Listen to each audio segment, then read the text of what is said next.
সেদিন যে বাড়ি গেছিলাম মানে কাটোয়া, আমার শ্বশুর বাড়ি, তো 24শে বৈশাখ আমাদের একটা পুজো হয় প্রতি বছর। মাঝখানে এক বছর হয়নি, আমার শ্বশুর মারা গেছিলো 2022-তে, সেই জন্য আর হয়নি। এবছর আবার হয়েছে। প্রচুর আয়োজন হয়, আরও মজা হয়। বাবা যখন বেঁচে ছিলেন তখন খোল কীর্তন দিয়ে আমাদের কীর্তন হয়, নাচ গান হয়, সবাই মিলে আনন্দ করি। তো এবছরও হয়েছে, অত বড় হয়নি, মোটামুটি হয়েছে, সবাই মিলে একসাথে হয়েছি। তো এবছর রান্নাবান্না সব মামা শ্বশুরই করেছে। এই যে ঠাকুরকে পুষ্পান্ন ভোগ দেওয়া হয়েছিল, শাক বেগুনি, তার সাথে এরপরে হয়েছিল প্লেন ভাত, শুক্তো।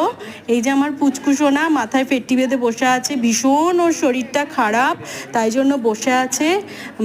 আমরা সবাই একসাথে মিলে খেতে বসেছিলাম। এই যে ডাল, এই একটা ছানার বড়ার তরকারি হয়েছিল, খুব ভালো। প্রত্যেকটা রান্না হয়েছিল, পটল আলুর তরকারি, পাঁপড়, চাটনি, মিষ্টি।